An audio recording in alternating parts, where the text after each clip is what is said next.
Good, and we're fixing to be live, and then I'm gonna have to find that um paper on here real quick. The one you just sent earlier.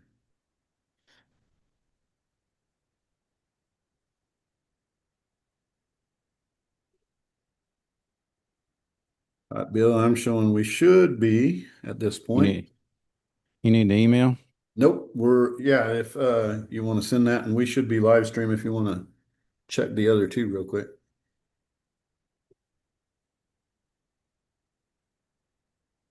Let's see, YouTube.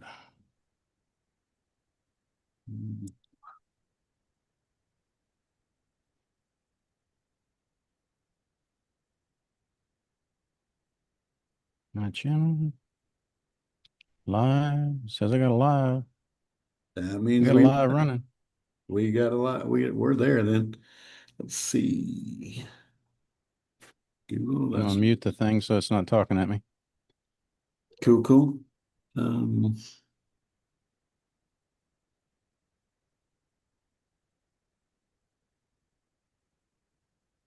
you sent that thing, you know.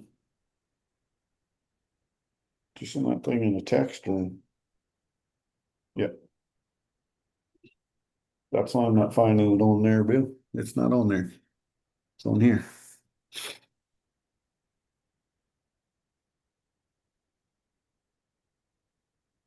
All right, give everybody a few seconds to get on with this and we will get going shortly.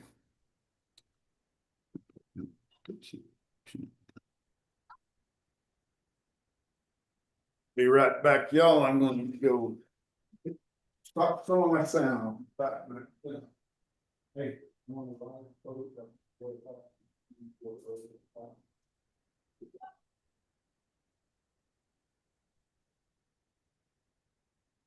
Okay, we're back.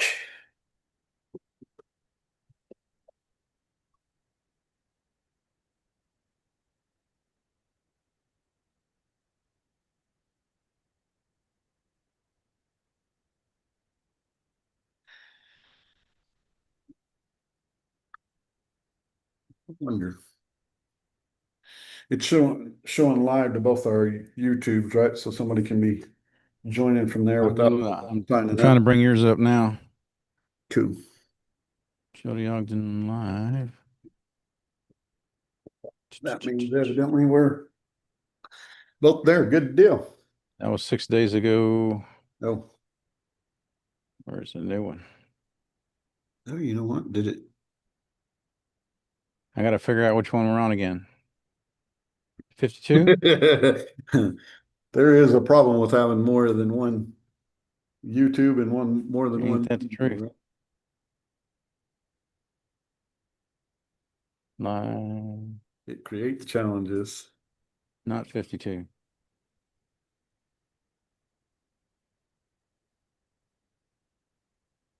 Well, if anyone's watching us yet, we're still having difficulties because we're just rookies. We're learning how. We're learning the back end of it, y'all. Anybody knows that, then pipe up if you're welcome. You're welcome to pipe up. Say, hey, this is all you got to do, bonehead. Yeah, get the right software, and that's what we don't got. We're trying to use three different softwares to make one thing work, and we haven't done that right yet. Uh,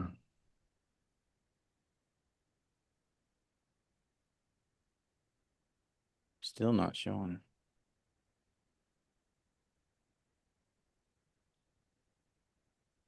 Jody 52 is the only one I can find.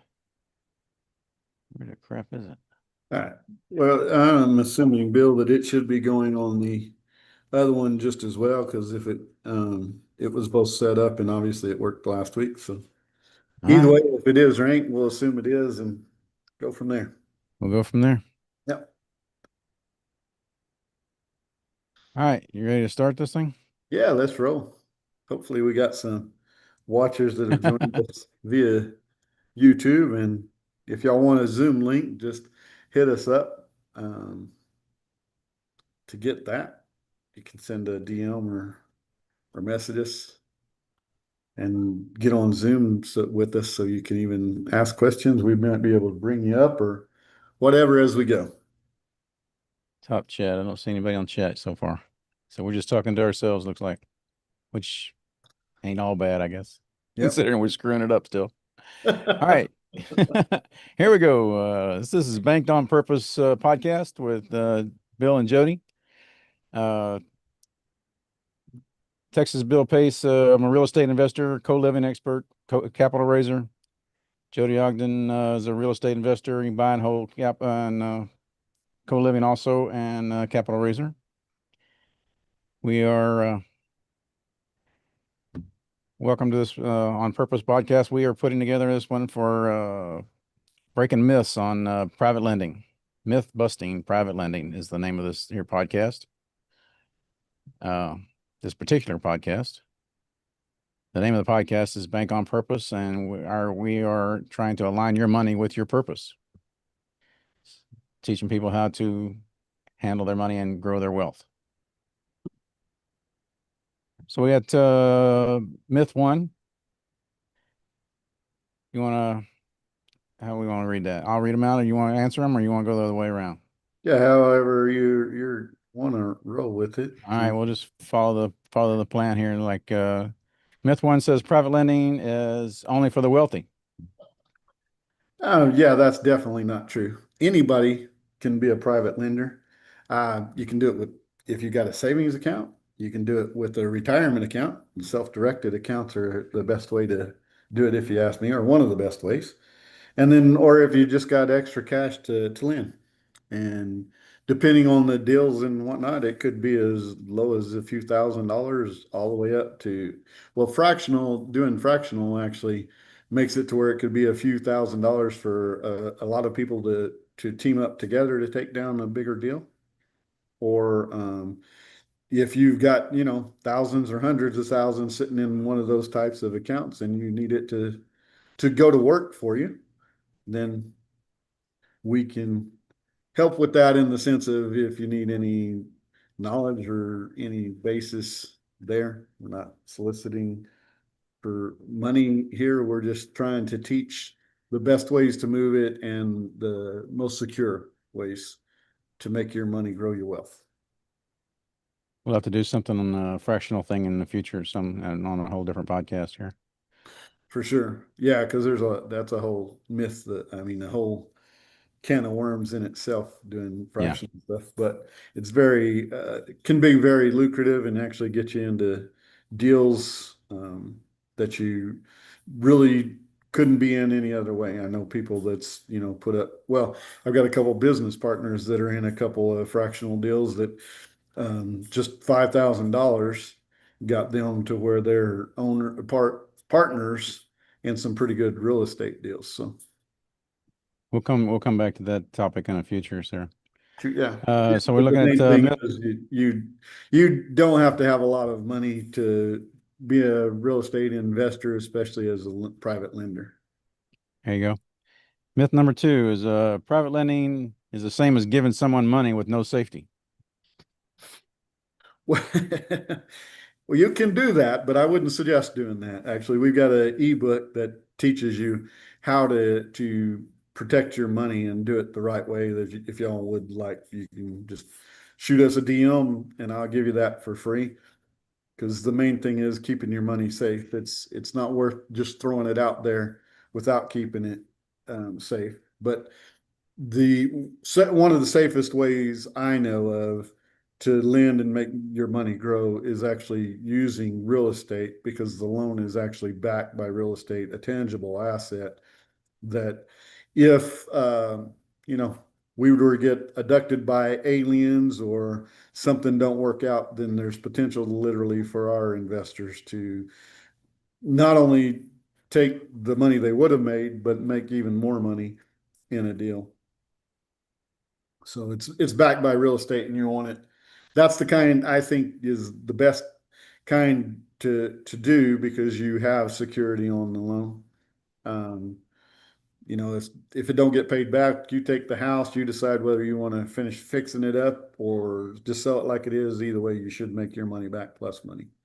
And that's a good reason for only going 75% of the loan to value when we borrow is so that there's still 25% equity there in the deal. So, and then you can do loans, unsecured loans, but although they can be safe if you're in the right, if you built the right relationships and whatnot, they come with a whole lot more risk, and I wouldn't do that as a newbie for sure. Anyway, Okay, myth number three, you need a license to be a private lender. not for one-to-one deals. You don't need, and it's not licensing like most people think on like a real estate license You got to anyway. be a bank or something to do to give money away. Yeah, no, you don't at all. Honestly, the you want to act like the bank and get the spread without having the regulations and stuff that they have to jump through and whatnot. So, but no, you don't need a license to be a private lender at all. You do need to do due diligence. You need to make sure that you protect your money. And that's again in that safety deal that we're giving away. Because even if you're not lending to us, I want you to keep your money safe. And that's why we give that away. Because I'm in a few groups that there's been some shady deals that's happened and whatnot. And it's better to know what to look for to stay away from those deals than to jump in one. And so, like I said, even if it's not in a deal with us and whatnot, I hope to teach people how to keep their money safe and protect their money while their money makes money. We'll go over that in future episodes also. Yeah. All right, number four, we got private lending is risky. Well, there's nothing that don't come without any risk.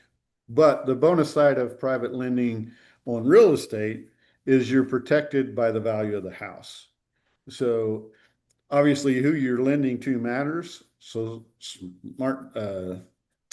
smart lenders don't make blind risk and just jump into stuff without knowing and doing their due diligence and whatnot. I would say that obviously the security of the house is key, but also knowing who you're dealing with and doing your due diligence to make sure it's a good deal and that you know, you're not jumping into the wrong deals with the wrong people. I've heard of, a scenario where a person used private money lenders and went after multiple for the same property. And by doing that, he over leveraged the property in bad ways. And of course, when you do that, that's if you're the lender, you don't want to be there, especially let's say there's 8 positions and you're in an eighth position and the house is over leveraged, you're probably not going to see your money. Um, unless the guy is honest and figures some other way out, but it's unlikely. You want to make sure that, the property is not over leveraged. And even in a deal where the leverage has to be different, you want to be a partner on that type of deal instead of just a lender. So you have some say and have some, Some equity behind you. yeah, equity behind it on top of it. So I would say that the 75% rule is where to stay as a private lender, where as a private partner, you can go up to what you feel is secure in it or look at the risk versus the reward out of that. And again, that way you're part of the deal. You're more of part of the deal too, and you have more say. More Okay. benefits too. Right. All right, myth five, it says private lenders never get their money back.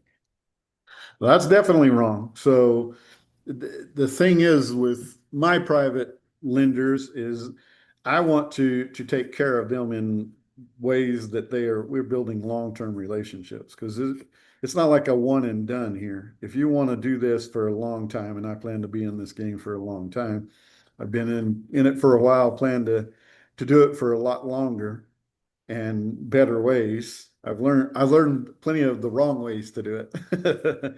But I can't I can't stay in business if I'm not paying my private lenders back. So I want to make sure they're taken care of, and I would rather um, I would rather pay them back early than pay them back late. Now, sometimes there's circumstances, but that's where communications comes in and is key. Is, and as long as you're communicating, they know what is happening too. So we've got actually a policy where even when there's nothing different, nothing changed, we still have a policy to reach out and say, hey, nothing's different, nothing's changed, just reaching out and this is where we're at on stuff. So It's I would, always better to over communicate and let just, even if there's nothing changed, just say, hello, we're still here. yeah, absolutely. That Absolutely. communication, I think, is one of the key aspects that most people miss. And one of the biggest complaints I hear is about some other borrowers in the game and whatnot is the lack of communication. They don't, it's a lender's money. And of course, when you aren't talking to them, they get nervous. And so it's not the place that I would ever want to be is I don't want them nervous because I want them to feel secure. So we do deals for a very long time together. I want them to make money. And of course, when we make money, they make money. And so at the end of the day, I wanted a win-win-win and long-term um, relationships, not in it for this in and out. In our small communities, we are, it's not, it doesn't take long to get around if you're a bad player. So Oh yeah, we work with a lot of people who are, in this for a long time and have reputations that they have to keep. So if you don't play right, people get that word pretty quick on you, and you get to be they blackball you real fast. for sure. And that's the bonus side about too is there's actually sites out in some of these communities that people have created that let people know who the bad actors are and not to play with them as well. And so I wouldn't hesitate to use that in some of my due diligence and whatnot. They're not the easiest to comb through sometimes because they're not, set up that way, but they're still valuable in the sense of you can go and research who bad actors are, even if they're in good communities, like some of the ones we're in. Okay. So do you have to keep your money out for a long time? Private monies take a long time to get paid back.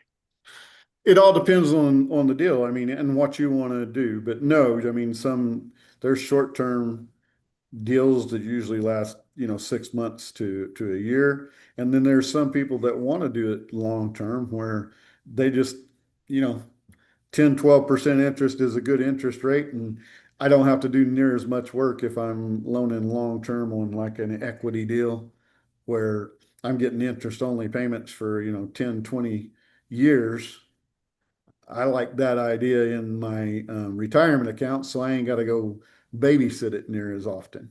Let it just grow, and if Yeah, I'm getting yeah. 10, Once it 12%. comes out, you've got to get it redeployed and things like that. So if you just keep it in the long term, so a lot of people like it in long term so that they can sit there and just draw that interest and not have to worry about it. Absolutely. And if you're doing interest only, then your money is sitting there. You're drawing. If you had 100K out, your 100K is drawing at say 10%, whatever your interest rate is. You're drawing at the full 100% for the full time you have it out. So if you have it out 1 year or 20 years, that whole 100% is drawing that 100K is pulling that 100% interest. You're not getting paid down a little bit, as you get to the end of a amortized loan, you got $50 left in the thing. It's not drawing a whole lot of money back on you. So you want to keep it out, to where you're getting, your full interest the whole time. Yeah, I think actually that could be another topic in a podcast too, Bill, because that interest only versus a immortalized loan is a big difference too. The interest only, just like you say, that can pay out for a Right. very long time, and you're getting, let's say it's 10% interest on 100 grand. What is that, 10 grand a year that you're making every year, and it doesn't go down versus 10,000 this year on more not mortalized 8,000 next year, 7,000 the following year, and so forth. So yeah, I think that's the best way to go, and definitely the way I like to go on my retirement accounts. Um, but no, you can definitely go short term. It just more work when you go to the short term stuff versus the long term, and it all depends on the deal. Like right now, um, the background here you've got is me in one of the houses I'm doing, and I've got a short term lender in it. She's in with me on it, 20 grand at 18% per annualized. So it's not just a flat rate interest on that 20 grand. And of course, I don't have any prepayment penalties for paying it off early, but she wants me to keep it the whole year because it's making that $300 a month just sitting there for her. And I'm more than happy to keep rolling it at that because after you moralize and everything over it, it's a good, or not moralize it, but annualize it. It's actually a good return for me as well. So, and As it's opposed it's to going to technically, a bank or something where you can get it quickly and not have to worry about dealing with all the paperwork. yeah. And part You of have the your own extra, paperwork as opposed to their paperwork. the part of the reason of it being a little bit higher on an interest rate too is it's technically an unsecured loan. And so, of course, you expect on an unsecured loan to get a higher interest rate. And Although so, it's not unsecured because you have the real estate against it. So well, yeah, no, with her on loan. this one, it's unsecured, but we're friends. And she knew in the deal what she was doing. She's not a newbie. That's the way to put it. She's actually got a few different lending things going on, as well as out of her retirement accounts and savings accounts and so forth, so on. So, Okay. because So I did offer her on another property the security there, but she saw the opportunity to make a little bit more money. And since we're friends and whatnot, it was the unsecured route was better. But reality is her 20,000 is actually in this house with me. So is it hard to find a real estate private lender? I mean, and, is it hard to find deals as a private lender? Are you going to always be out there looking for them, or are you going to how are you going to find them if Well, you're a member? so I mean, it can be hard. It just depends. I mean, everybody needs money. So, but you want to do during your due diligence, you want to make sure you're playing with the right characters. And so that can make it harder and more time consuming versus after you've done a few deals with somebody that's reliable and whatnot, to keep your money deployed there.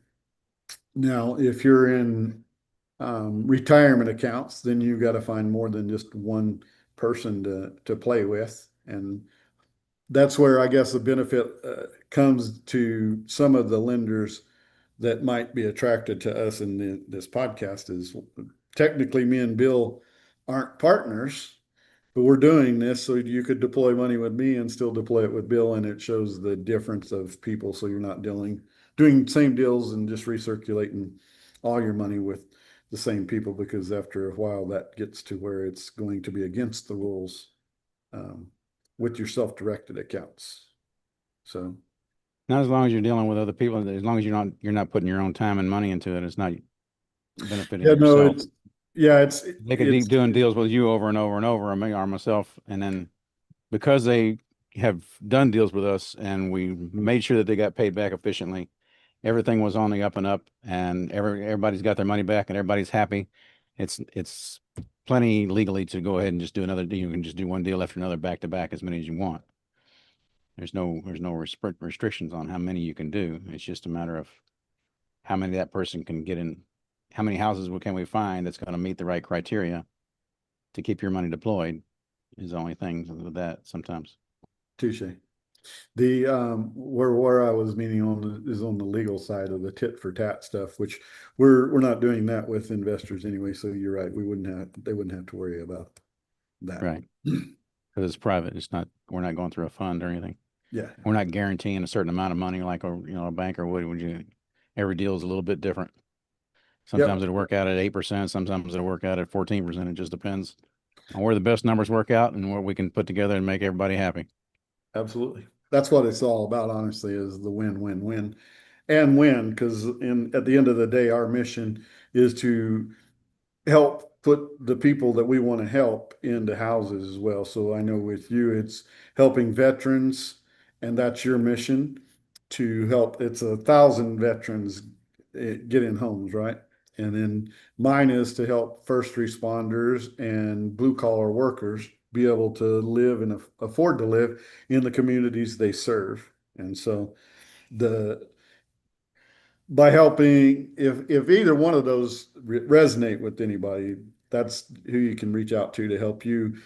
So your money can actually go beyond just making money. It can actually have a mission and help people beyond just growing money for people or growing your money for Okay. you. It can actually have a purpose.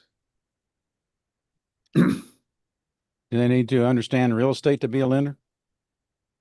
You got to be a realtor, or you got to buy houses to be a realtor, or be a lender. Or you just gonna No, you don't need to know everything. You do need to ask the right questions. I mean, what's the house worth? How much are you lending? What's the plan? Let the investor show you the deal clearly. Definitely, that's, excuse me, that's where the due diligence comes in, is basically find out all about the deal and know that it's a good deal. I mean, you how don't to have underwrite to it with the right people and get your secondary underwriters to look things over and to make sure the numbers are what they think it's going to be and things. So we're not trying to pull any shade on anybody.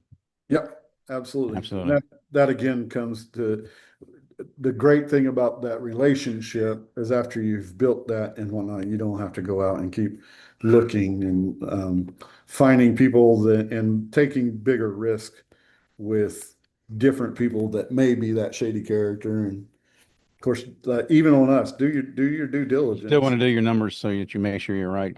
So you don't, no matter how many you do together. I mean, who knows? My calculator could throw a battery or something. You just never know what's going to happen in the world of something, misread a number or something. So always double check your numbers just to be on the Oh yeah. safe side. Yep, absolutely. And that's a great point you make there is doing your due diligence, even if you're doing deals with the same people on a regular. You know, a friend that actually he got into trouble because he had done so many deals with certain people, and that guy ended up getting way over leveraged in so many deals. And so the friend, which has a big heart and just trying to help and help more people win, ended up losing in the long run because he didn't just keep doing the due diligence and make sure that um, even though this guy's paid him back a dozen times, doesn't matter when he gets over leveraged and now he can't pay everything back because he's went too far. Too far, Right. too fast is probably what caused it, but We um, still want to find a way to make our payback on the people who are ethical, but you never know what they said. Somebody read a number wrong or something and put together a deal that wasn't quite to where you thought it was going to be, or it didn't put out the high enough interest that you thought it was going to put out. So you always want to do your own numbers. absolutely. And is And this that's that private free, lending thing? Is it illegal or shady? I mean, not at, we coming out of the shady with this thing, or was this is all up and up? no, it's perfectly legal. It happens every day. The key is to use proper paperwork and recording the loan the right way. I mean, you want to record any liens or anything against the title through a title company and the county and all that. So doing the paperwork right and having it right is the only way to go. You don't want to slack on that part. And we have our paperwork, and then as we fill them out, you can run it past your lawyer and your make sure that everything's on the cool. Absolutely. I would suggest reading that too, even if you're running it to a lawyer and whatnot. Read it. You're going to learn the paperwork and the process at the same time too. So, Right. And as we do it over and over, you'll have that warm fuzzy that says that you've had it run by somebody that's a secondary outside person. yep. I mean, I've been on the private lending side and lent, and I lent without doing the best due diligence. So, um, I'm, some of this stuff that I teach, I can teach from the fact of, hey, don't be stupid like I did. Well, that's why we're trying to educate people so they don't make mistakes and keep them from falling in a hole and making everybody work better. Everybody profits. Absolutely. Number 10, we got Is it for people like me? Is it not for people like me as a lender? Yeah, Bill. I mean, it's for you definitely. You can use your IRA, your savings, or just money that's sitting in the bank. If you honestly, you got money sitting in a savings account or a bank account, you're losing money. The inflation is stealing more than the bank's paying you. So it just makes sense to get that money to work where you're making, anywhere from 8 to 15% versus sitting there losing what, 3 to 4% on during inflation. And of course, just a short time ago, that was losing at 8% while the bank was paying you not even 0.5%. Yeah, 0.2 or something. Yeah, it's Yeah, crazy. yeah, it's Crazy what they pay nuts. on a save. That's a savings account. Savings accounts are, less than 2 or 3% even. So, Yeah, yeah. I I mean, mean, and eh, a checking account is at point two or something. So if yeah, you got it in a checking account, you got more money than you need to spend this month, and you might move it over to a different type of account and see what you can do with it. yeah. All righty. So we got wrap up on this is you want to go ahead and read that first part there, Jody? Yeah, let's keep it simple. Private lending is just people helping people safely with paperwork and with real property as backup. Again, you want to have that property for your security. So if something does go awry, you get your money back, and you should get plus depending on how you go about moving too. So Okay. So we're gonna ask yourself and say, is your money sitting in the bank doing nothing? And what if it could earn 8 to 10% more and still be backed by real estate? So, you want to think about those kind of things as you're becoming a lender or thinking about becoming a lender. yeah, this is how you bank on purpose, and you make your money serve your goals, not the bank's. Okay. And thanks for joining us today. If you found this helpful, share it with a friend who wants to grow their money and save smart way. And we'll be here every Monday at the same time at Yeah, 4 p.m. Central. And 3 p.m. Mountain. Everybody there you can do go. the homework to You'll from figure it there. out somewhere along Two the way two 2 p.m. Pacific. Oh, there. whatever. We'll figure out what it is, Alaska time or something crazy. You have to do your own math. Yeah, let's see. Yeah, yeah. It'd be way worse on Hawaii or what Elena's like in Israel. It'd Yeah, be way worse figuring that out. Juliana. Okay, doke. All right, All right. bank on purpose, people. We're gonna call it a wrap. Have a great one, Thank you so y'all. much for being here today. Thanks for joining.